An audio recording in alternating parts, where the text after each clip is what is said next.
And the one thing I could think of is how terrified I was all the time when I was walking on my big stilts. Like, man, if I fall over, I'm gonna be fucked. That's it. So I called up these guys I knew at a skateboard magazine in California. I said, oh man, I'm gonna get on my stilts and light my whole stilt costume on fire. I'm gonna crack open a beer and pound it while I tip over and splat on the concrete. So these guys from the skateboard magazine said, we will shoot that. They waited until I got out there to say, hey, this isn't just for the skateboarding magazine. This is for a pilot for a television show on MTV called Jackass. Now, when Jackass came out, I mean, I was fucking ready. The first thing I did was I moved out to LA, and when I got there, we jumped on an airplane and flew to Europe to go film a special episode racing cars through all these countries. Now, I knew we were gonna be in the car for 5 days, so I challenged my Jackass buddy Chris Pontius to a friendly competition to see who could ejaculate the most times in the car while it was full of dudes and driving down the road. Those were the rules. So the race begins in London, England. Fireworks go off. The cars peel out. Pontius and I start tugging. But it was broad daylight outside, and our buddies were wide awake. We couldn't even get boners. But that didn't stop us. We are yanking on our wet noodles, just giggling. And London's got all those double-decker buses, so every one of them that goes by, everybody on the top deck is just looking right down. And we just wouldn't quit. We're literally sweating profusely, just drenched.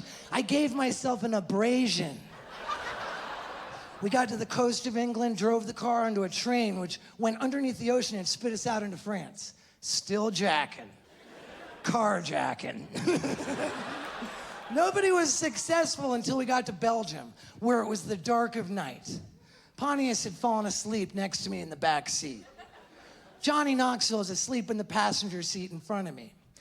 The producer dude was awake, but he's driving, looking forward. I had some privacy. I was able to take myself on a date.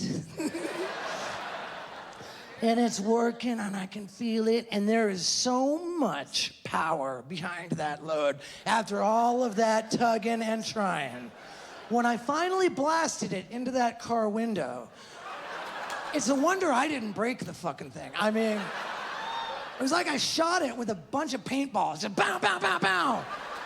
It was incredible, and I couldn't believe it. I just woke up Johnny Knoxville. Dude, Knoxville, get up, grab the camera, man, film this. I wanted him to hurry before it all drizzled down too far, you know? And so Knoxville's just filming all this cum, panning across it while he asks, what's that on the window, Steve-O? And when he gets to me, I go, I don't know, you know? So we filmed load after load. Pontius, what's that on your race suit? Beats me. And MTV didn't end up showing a single one. There were 8 of them, by the way. We were nothing. But then we're filming the first movie, and I'm supposed to shove a toy car up my ass. I had put things in my butt. Fireworks, chicken, fish. I would never do that again because I'm a vegan now, right? But I had never really popped my butt cherry. I didn't care. This idea was so funny, you know? Doc, I don't know, I drank so much and my butt hurts. Like, you know, I need a nugget. Thing was that I accidentally told my dad the idea. And something about the way he said, oh no.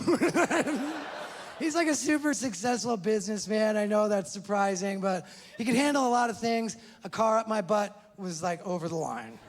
So I told Johnny Knoxville and the guys, I can't do it, I gotta back out. You know, I said instead, I think I can drink a whole beer through my nose. If you make me a beer bong where the hose forks into 2 thinner hoses, I'll put 1 in each nostril. So they made it for me. I showed up to the set, I poured the beer into it. stuck the hoses in my nose, and I'm telling you, I pounded that beer so fast, it was amazing.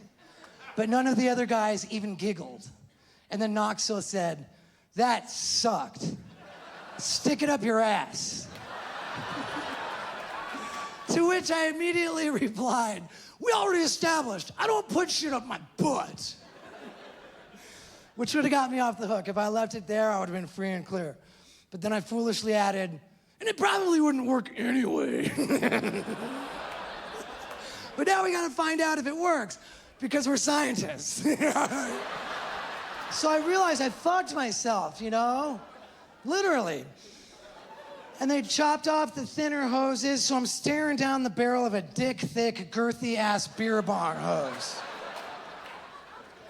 And if you think you know this story because you saw the Butt-Chug in the second movie, I'll remind you this was the first. Nobody saw this. I started off by getting butt, ass, dick, and balls naked. Except I kept my shoes on. I laid down on the ground in the public parking lot we were filming in. And I took that beer bong hose and I just went for it, full force. It was shocking how easily it glided right in. I wasn't ready for that, man. I was mortified to have my buddies standing around watch it go in that easy. And I was so fucked up on drugs and alcohol, it did not even occur to me to pretend to struggle with it.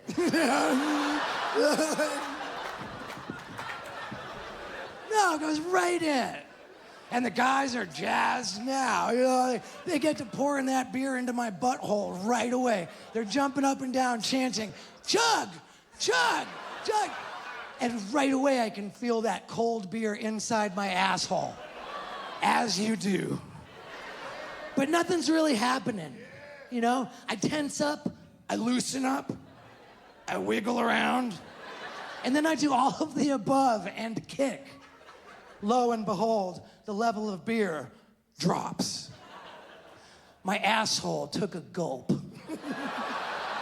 It was amazing. The guys are going wild. This is the greatest thing they've ever seen. And I'm wiggling around and I'm kicking. Sure enough, I get a rhythm going. Boom, boom, boom, boom, boom. My butthole is fucking guzzling that shit, right? But I don't know if it was because I hadn't slept for 3 days. I had done nothing but cocaine and wash it down with liquor. For some reason, as much as this beer is going in my asshole, all this murky, yeasty, cloudy, brown shit is coming out. Like right into the hose. You could see it. That beer was getting murkier and murkier. It was like watching a Budweiser turn into a Sam Adams. And it was so fucking disgusting, even my buddies couldn't take it. Like, chug, chug, turned into, oh, God, oh. And so, like, they decided it had to stop. Out comes the beer bong, and they take it away. I'm laying on the ground, butt naked, fully loaded. And I giggle. Because I can feel what's going on. And I squeeze. I'd say I farted. But my butthole spit. This dark, coffee-looking shit beer looked like my asshole was chewing tobacco.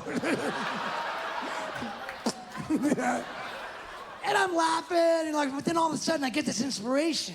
This great idea comes to me. And I like wiggle up, I go up into this crazy yoga pose, right? Like, I mean, I'm like right up in there, my body's curled over like I'm about to suck my own dick. But I didn't. I shit the rest of that beer into my own mouth. I know, it's gross. I drank shit straight from the tap. And I thought, I drank it. You know, like, and the most incredible thing is that it wasn't in the movie. I asked the director, I was like, why wasn't it in the movie? He said, because it was illegal. I'm like, I don't understand. I still don't understand. But you get problems. I'm an alcoholic and a drug addict, but I've been clean and sober for a while now. Yeah.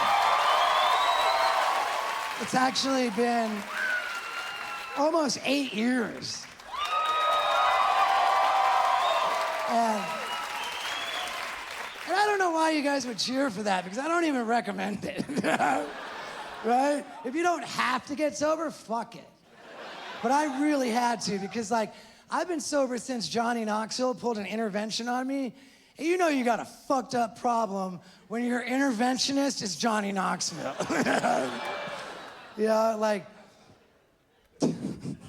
we have this law in California, right? It's called 5150. It says if you're harmful to yourself, they can lock you up in a psychiatric ward against your will. So Knoxville brings like the whole Jackass gang over, like the cameraman, director, all the fucking crew. And they show up to stop me from hurting myself after the motherfuckers helped me for 10 years. Yeah. The intervention that Knoxville pulled on me wasn't my first. It was like my 4th or 5th. But the thing about the first ones is that I hallucinated all of them. I swear, I was doing so much drugs. A bunch of times, all these people showed up at my apartment. I watched them walk in. Some of them came right through the wall. And yeah, they sat me down to have this serious talk, and then it turned out that none of them had ever been there at all.